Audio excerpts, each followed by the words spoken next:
Hi, I'm Jana from KLUBOVNA, and here we are today with GHØSTKID. Hello. And my first question is about that this is probably your first show in GHØSTKID ever. And what are your expectations, and are you nervous after like those years? I'm fucking nervous. I mean, we haven't played shows like I said before, like since I guess the last time was 1.5 years ago, and I mean, it's like the first show, and now it's just only myself. I mean, I got a great band behind my back, so we like rehearsed like crazy. But it's still like a first show, so first time on stage, and it's all about the routine and stuff. So will be pretty interesting, I guess. So yeah, but we'll hope for the best. We'll try our best. Yeah, we are excited to see you. So you already played here, like in 2019 with Eskimo Callboy. Do you remember that, and do you have some memories from that maybe? I remember it, but I guess I don't have any memories about that. It wasn't like any something special. It was for you like the from tour, I think. I guess. I mean, it always depends. I guess usually, I mean, we were drinking something like a lot of party, So maybe that's the reason why I don't remember like that much. But I definitely remember like that. The environment and like the whole place. Yeah. We'll see how it turns out tonight. The next question will be a bit different, but I'm really interested in this topic.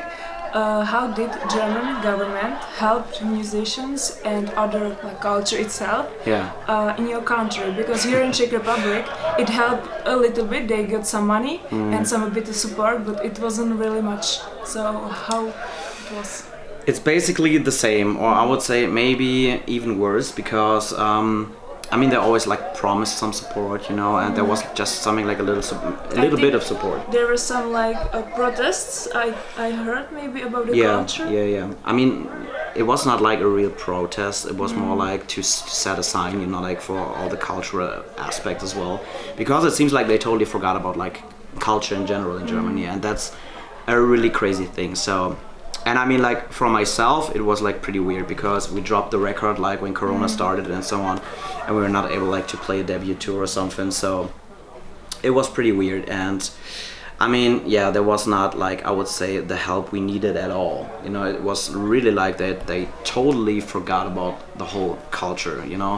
And I mean, to just say it really strict, they completely fucked like the whole entertainment industry. It's like a really bad situation, I would say. Yeah, it's really similar in here, I think. Yeah, there was also a lot of illegal concerts, like underground concerts. That's good. I support that. No, nothing like that in Germany. I actually don't know. Maybe some take place, but I mean, in general, like all the restrictions doesn't make that much sense at all, and I think that's the problem why people are so fucking fed up about Corona and so on. So if they wanted to meet in a park, they will do it because they can't do it anymore. I mean, they just try to really like focus on the rules and so on, but I mean, sometimes enough is enough, and it's like really the people just wanted to have something like a relief with concerts and so on, and you literally got no chance like to do it. And did it somehow changed your like working process? Did you stop like doing music for some time, or change your mind about a lot of stuff, or did it like had some big change for you? I would say it was a pretty tough time because I mean, even if you're not really affected by that, I mean, you can go to the studio, you can write some new tracks and so on, but it's always like if you just check on the media and you just recognize, okay, it will take a lot longer than you've expected, like with playing live shows and so on. And it's really, I would say, kind of like depressing because you just wake up every day, try to do something productive, but you don't do it because you're surrounded by so much bullshit, and that was like the main aspect that really just drained all my energy in that time. But I mean, right now we're here on Fajtfest, we play our first show and it's fucking great. It's like a real festival, I haven't expected that at all. Tomorrow we'll play in Leipzig, after that in Regensburg, so we'll do some social distance shows in Germany. So it's boring, but it's actually a show. I think for most of artists it must be like starting over again. Like even if you have like a known band, for you it's also you become nervous again. You have to like do stuff like after 2 years. I think a lot of people like have to do it like for the first time.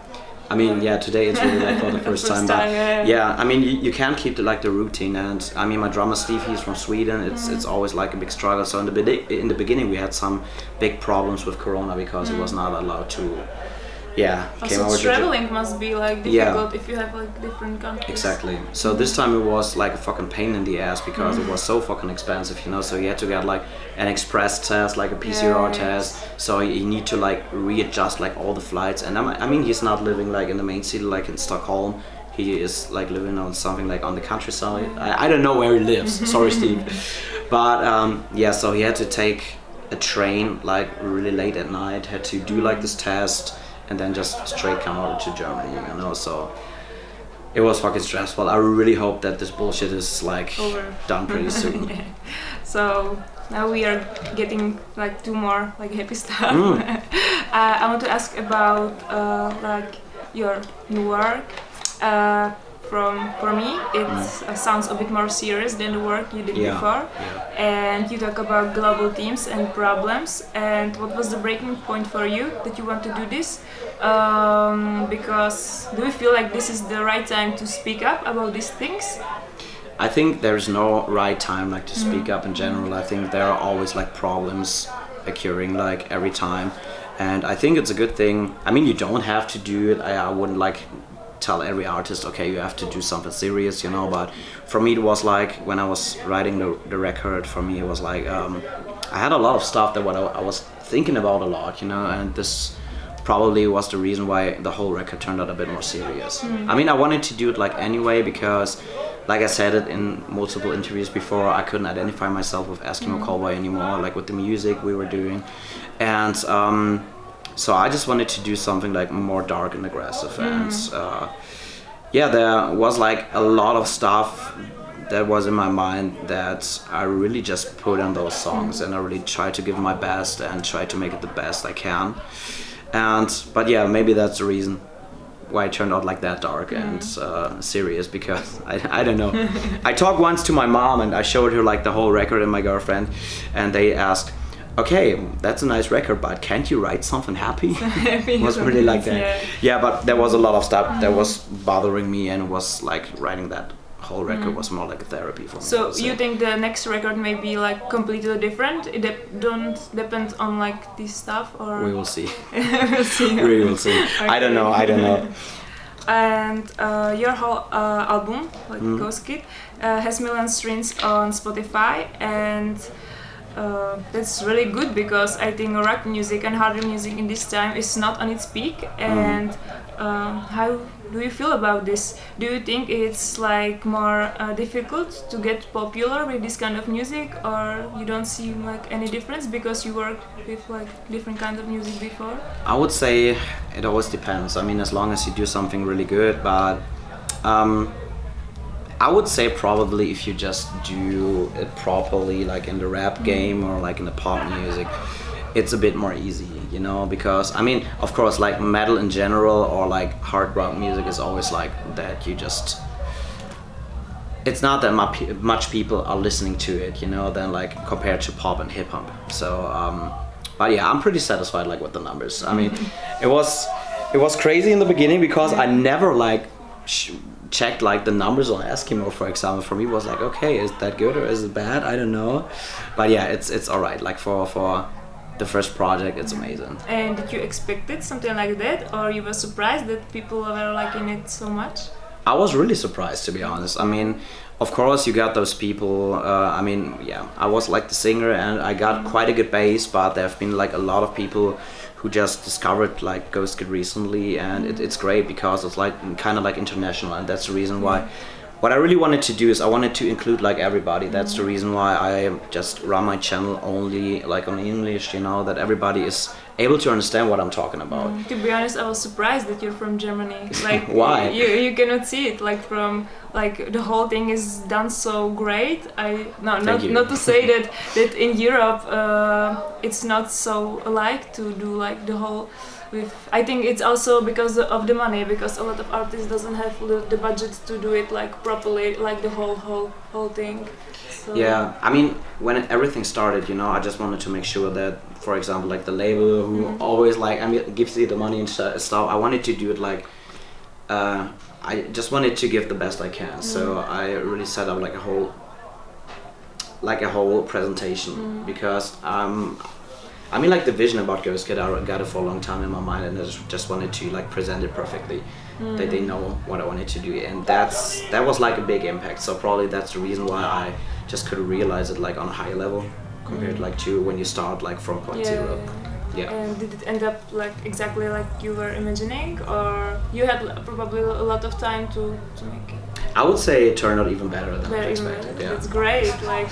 Thank you. Maybe it kind of works with my next question. That is about like you won like a Impricon award for newest I really did. Oh, I really forgot about it. Yeah. Yeah, and it's really exciting. I think to hear that even before you didn't even make like a live show and you won like. Yeah, that's actually pretty crazy. I mean. It's pretty crazy.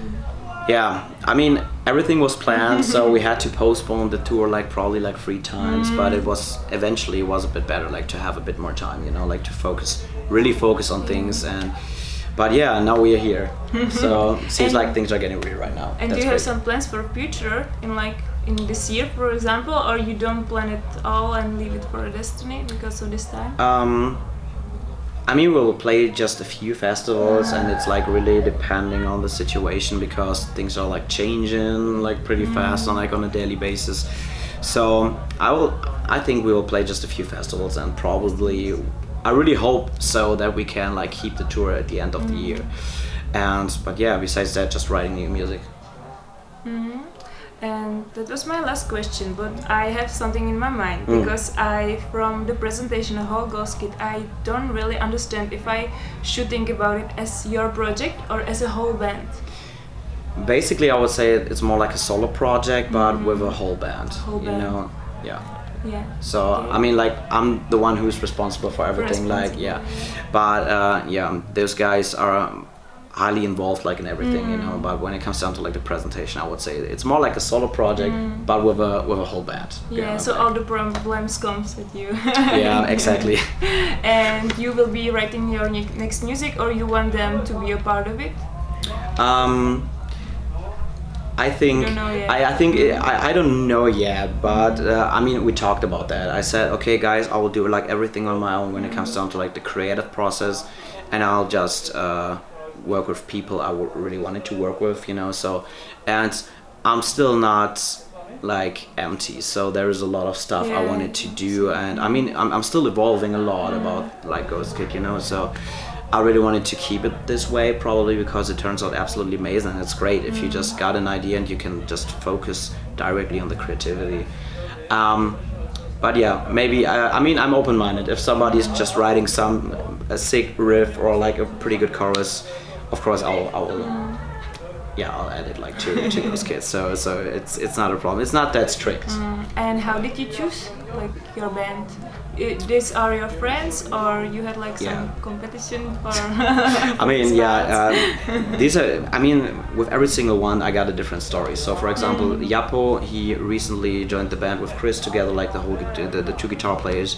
So Japo was originally like the guitar tech by Eskimo Callboy, and Chris is just a longtime friend who helped me out a lot. And I mean, even when I was in Eskimo, he really helped me with a lot of things. So I'm mainly focused on if the guys would understand the vision and are like, more like friends and like a family, you know, that they totally understand how much it means to me. So with Stani, I know him since I'm 15 years old, you know, and I knew, okay, he is a good guy, I can deal with him, and he definitely is absolutely into the music. So with Steve, the same thing, I would say, or not like the same thing, but Steve, I met him like the first time on I would say the first tour that we ever played with Eskimo.